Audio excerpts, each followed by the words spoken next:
ஸ்ரீமதி ராமானுஜாய நமக. ஆழ்வார் எம்பெருமானார் ஜீயர் திருவடிகளே சரணம். ஆச்சாரியின் திருவடிகளே சரணம். 108 திருப்பதி அனுபவங்களிலே இன்றைய திவ்யதேச அனுபவம் திரு கண்ணங்குடி என்கின்ற திவ்யதேசம்.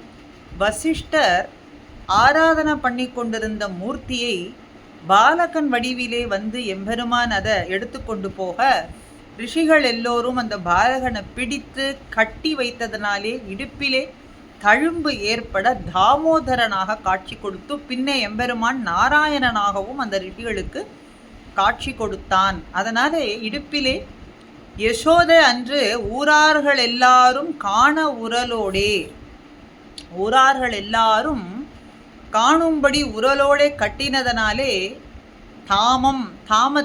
தாமத்தாலே உதரத்திலே கட்டப்பட்டதனாலே, கயிற்றாலே வயிற்றிலே கட்டப்பட்டதனாலே அந்த தழும்பினாலே தாமோதரன் என்ற நாமம். அதுபோல இங்கே ரிஷிகள் எல்லோரும் அந்த பாலகனை பிடித்து கட்டினதனாலே, தாமத்தாலே கட்டினதனாலே இங்கே தாமோதரனாக எம்பெருமான் காட்சி கொடுத்து கொண்டிருக்கிறான். கிழக்கு நோக்கி நின்ற திருகோலம் சியாமமேனி பெருமாள், தாமோதரன் நாராயணன், லோகநாத பெருமாள் மூலவர் திருநாமம். லோகநாத பெருமாள், தாமோதர நாராயணன், சியாமமேனி பெருமான் என்று எம்பெருமானும், அரவிந்தவல்லி தாயார் லோகநாயகி, லோகநாத பெருமாள் லோகநாயகி தாயார் தனிக்கோயில் நாச்சியாராக சிரவண புஷ்கரணியிலே உத்பலாவதக விமானம் தோடு இங்கே எழுந்தருளி பக்தர்களுக்கு காட்சி கொடுத்து கொண்டிருக்கான். திருமங்கையாழ்வாரோடு சம்பந்தப்பட்ட திவ்ய தேசம்.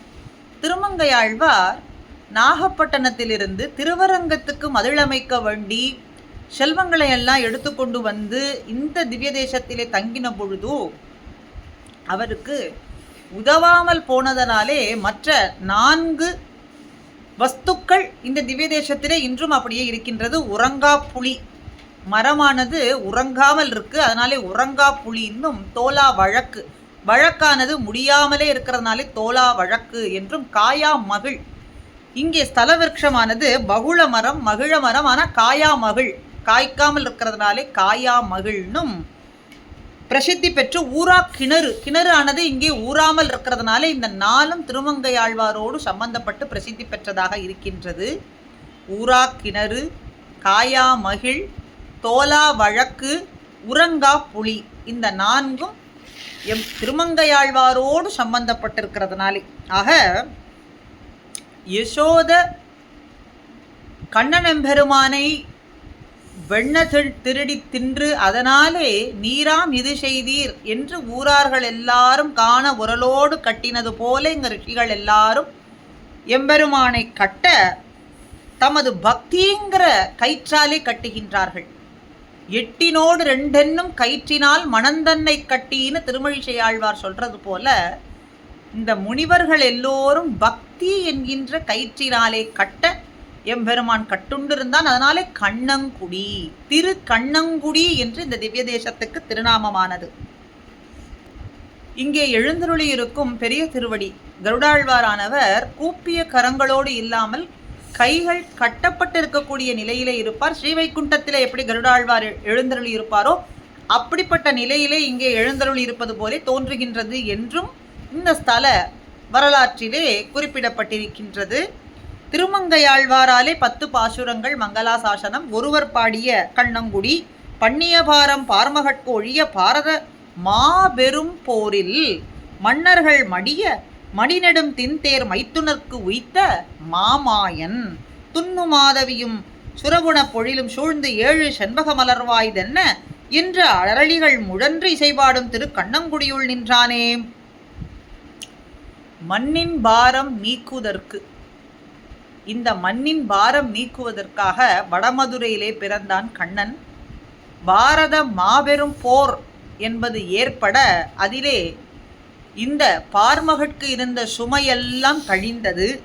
அப்படி அரசர்கள் அழியுமாறு அர்ஜுனனுக்கு தேர்ப்பாகனாய் சென்றான், தேரோட்டியாய், பார்த்தனுக்கு சாரதியாய் சென்றான் எம்பெருமான். அப்படி சாரதியாய் சென்ற எம்பெருமான், தேரை நடத்தின எம்பெருமானை குறுக்கத்தி மலர், செண்பக மலர் ஆகிய மலர்களாலே சுரபுன்னை, துண்ணு மாதவியும் சுரபுணப் பொழிலும் சூழ்ந்து 7 செண்பக மலர்வாய், இப்படியெல்லாம் மலர்கள்லாம் பூத்து குலுங்கும்படியான சோலைகள் இந்த மலர்களாலே எம்பெருமானை அர்ச்சிக்கும்படியாக இருக்க, அப்படி இந்த மலர்கள்லாம் பூத்து குலுங்கும்படியான சோலைகளிலே தென்ன தென என்று அரளிகள் முழன்று இசை பாடுகின்றது. அரளிகள்னா வண்டு.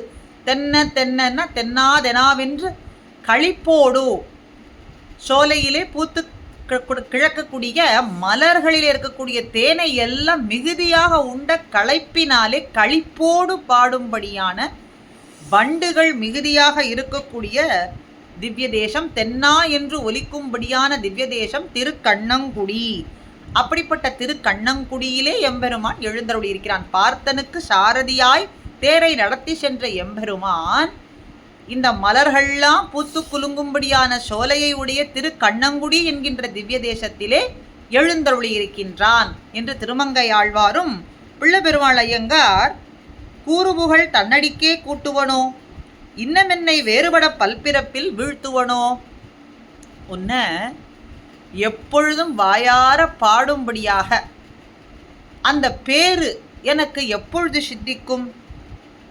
என் மனச தேருகிலேன் எண்ணங்குடியாயிருந்தானின் தான் கிடந்தான் கண்ணங்குடியான் கருத்து. என் மனச தனக்கு இருப்பிடமாக கொண்டு நின்றதும் இருந்ததும் கிடந்ததும் எல்லாம் செய்கின்றான். எல்லாம் என் மனசுல இடம் கொண்ட எம்பெருமான் இப்போ எழுந்தருளி இருக்கான். திருக்கண்ணங்குடியிலே எழுந்தருளி இருக்கக்கூடிய எம்பெருமான் என் மனசுல குடிகொண்டிருக்கவன். தான் இருக்கும் இடமாய்கொண்டு அங்கே இருந்தும் கிடந்தும் நின்றும் திருக்கண்ணங்குடியிலே திவ்யதேச பெருமான், திவ்யதேச திருக்கண்ணங்குடி என்கின்ற திவ்ய தேசத்திலே எழுந்தருளி இருக்கக்கூடிய எம்பெருமான் எல்லோராலேயும் சிறப்பித்து சொல்லும்படியான தன்னுடைய திருவடி நிழலில என்னை சேர்த்து கொள்வானா, அல்லது இன்னும் பல பிறவின்னு சொல்லும்படியான இந்த மாய பிறவியிலே நான் உழன்றும்படிக்கு என்னை விட்டு விடுவானா? இது அவனுக்கே தெரிந்த ஒன்றுன்னு சொல்றார். தன் திருவடி நிழலில் என்னை சேர்த்து கொள்வானா? எண்ணங்குடியா இருந்தானின் தான் கடந்தான். அவனுடைய திருவடி நிழலிலே சேருவேனா? கூறுபுகழ் தன்னடிக்கே கூட்டுவனோ, அல்லது வேறுபட பல்பிறப்பில் வீழ்த்துவனோ, பல பிறவியிலே வீழும்படியாக செய்து விடுவானா? திருக்கண்ணங்குடியிலே எழுந்தருளி இருக்கும் தாமோதர நாராயணன் ஒருவனே அறிவான், லோகநாதன் ஒருவனே அறிவான் என்று பிள்ளைபெருமாள் ஐயங்காரும் சொல்றார். லோகநாதன் திருவடிகளை பிரார்த்தித்து கொண்டு அவன் திருவடிகளிலேயே நம்மை கூட்டிக் கொள்ளும்பாறு பிரார்த்திப்போம். ஸ்ரீமதே ராமானுஜாய் நமஹா.